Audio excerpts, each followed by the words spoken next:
भीलवाड़ा से आपको बता दें कि बनास नदी में 2 युवक बह गए हैं। गोताखोर एनडीआरएफ ने एक युवक के शव को बाहर निकाला है।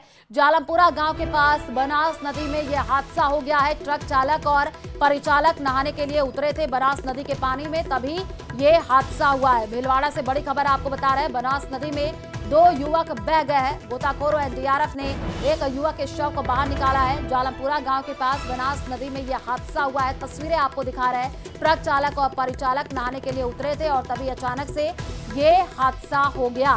भीलवाड़ा से तस्वीर आई है जो कि आपको दिखा रहे हैं। बनास नदी में 2 युवक बहे हैं और एनडीआरएफ गोताखोर की जो टीम है वो मौके पर पहुंची है और आप देखिए किस तरीके से लोगों को निकाला गया है। एक युवक के शव को बाहर निकाला गया है। जालमपुरा गांव के पास बनास नदी में हादसा हुआ है। बनास नदी में 2 युवक बहे हैं। गोताखोर एनडीआरएफ ने एक युवक के शव को बाहर निकाला है।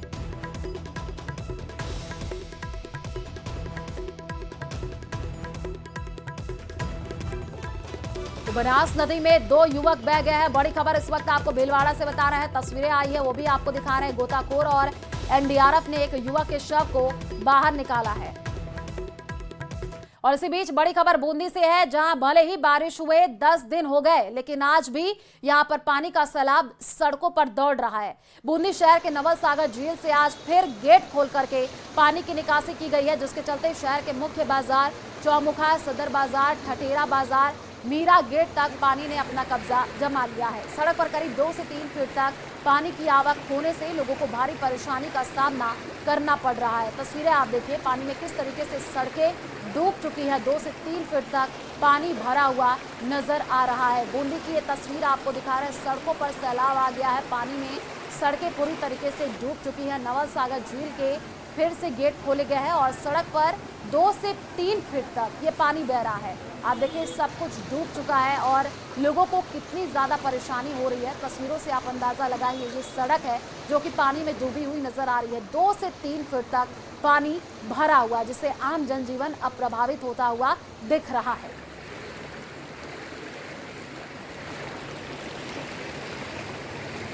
देखिए, बारिश हुई है, भले ही 5 दिन हो गए बूंदी शहर से इस जिले में, लेकिन सड़क पर आज फिर से सैलाब उमड़ चुका है। ये बूंदी का मुख्य बाजार है, जो यहाँ पर देखिए किस प्रकार सड़क पर पानी सैलाब की तरह दौड़ रहा है और दुकानें खुली हुई है। सबसे बड़ी बात ये है कि दुकानें खुली हुई है लेकिन दुकानदार के अलावा ग्राहक नहीं है, क्योंकि आज बूंदी की नवल सागर झील से छोड़ा गया ये पानी सैलाब के रूप में सड़क पर दौड़ रहा है। और ये कहा जा सकता है कि जिस सड़क पर वाहन और ग्राहक आया करते थे इस बाजार में, उनकी रफ्तार थम गई है। कुछ दुकानदार हमारे साथ है, उनसे हम बात करने की प्रयास करते हैं, क्योंकि ये जो पानी का सैलाब है लगातार देखने को मिल रहा है। किस प्रकार के हालात है, क्या कहना चाहेंगे?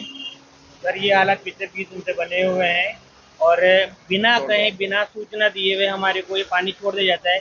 इससे हम लोग इतने परेशान हो गए हैं कि हमारे यहाँ ग्राहक नहीं आ रहे हैं और जो ग्राहक आता है पानी को देख के चला जाता है। बाकी काफ़ी परेशान हो गए। गंदी नालियों का पानी 24 घंटे चलता है, कोई सुनवाई नहीं है हमारी। सहयोगी रवि के साथ न्यूज़ 18 के लिए बूंदी से भवानी सिंह।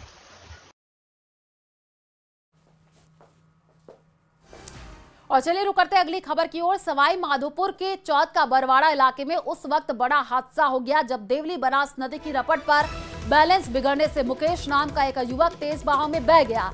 युवक समंदरपुरा का रहने वाला था। मौके पर मौजूद लोगों के मुताबिक मुकेश नदी की रपट पर नहा रहा था, तभी अचानक पैर फिसल गया। वो नदी के तेज बहाव में बह गया। प्रशासन को जैसे इस हादसे की सूचना मिली, स्थानीय गोताखोरों की मदद से युवक की तलाशी शुरू कर दी गई, लेकिन पानी के तेज बहाव की वजह से रेस्क्यू के काम में मुश्किलें आ रही हैं। आपको बता दें कि बनास नदी में पानी के तेज आवक के चलते रवट पर आवागमन पूरी तरीके से बाधित हो गया है, लिहाजा तहसील मुख्यालय और जिला मुख्यालय से संपर्क कट चुका है। तस्वीरें आप देखिए, वहां पर क्या हालात बने हुए हैं। नदी की रपट पर एक युवक नहा रहा था, तभी अचानक से उसका पैर फिसल गया। गोताखोरों की मदद से तलाशी जो है वो युवक की जा रही है।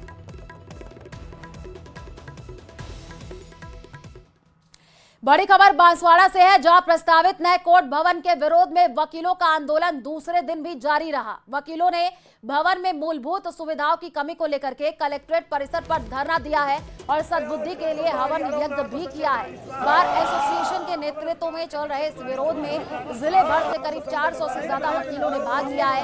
न्यायिक कार्यों का पूर्ण बहिष्कार किया गया है। वकीलों का यह कहना है कि नए कोर्ट भवन में वकीलों के चैम्बर, पेयजल, शौचालय और अन्य मूलभूत सुविधाओं की व्यवस्था नहीं की गई है, जिसके बिना सुचारू रूप से काम करना संभव नहीं है। इसी मांग को लेकर वकीलों ने जिला प्रशासन और सरकार से तत्काल आवश्यक सुविधाएं उपलब्ध कराने की अपील की है।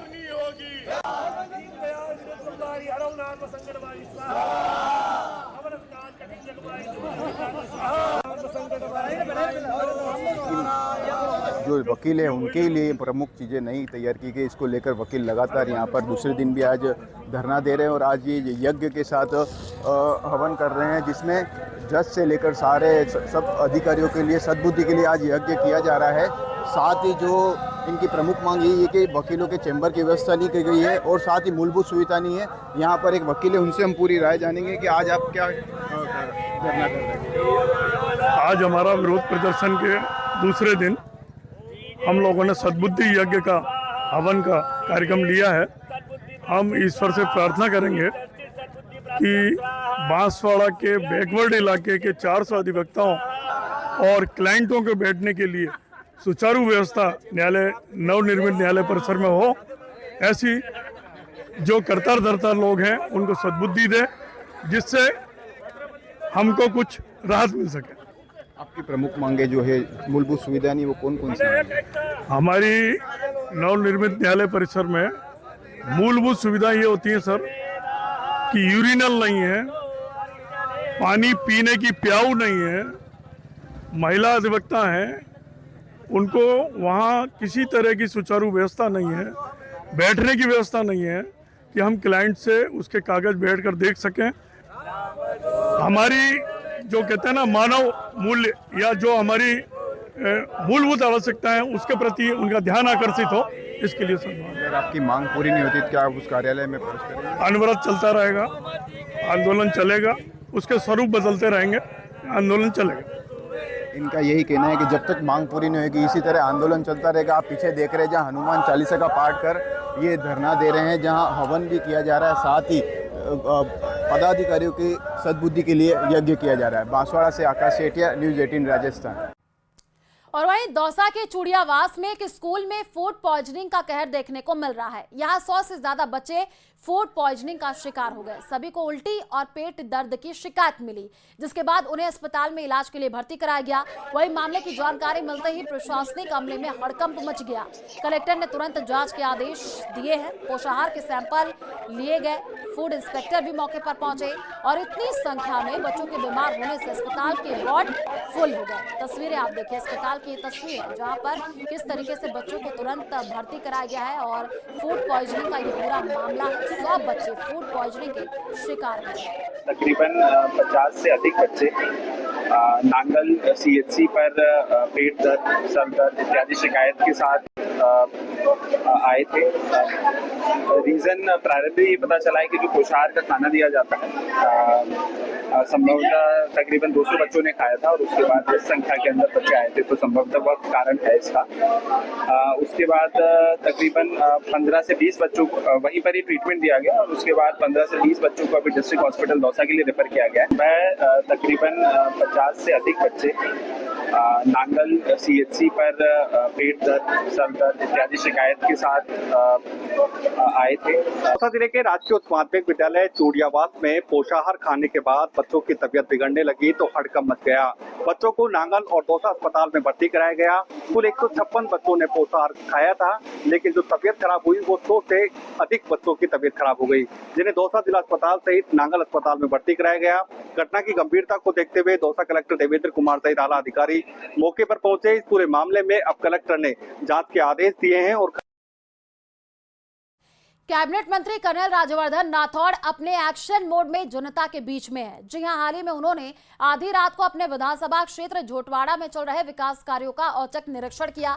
रात करीब 12:45 पर इस दौरे में उन्होंने क्षेत्र की कई प्रमुख सड़कों के निर्माण कार्य की गुणवत्ता और गति का जायजा लिया।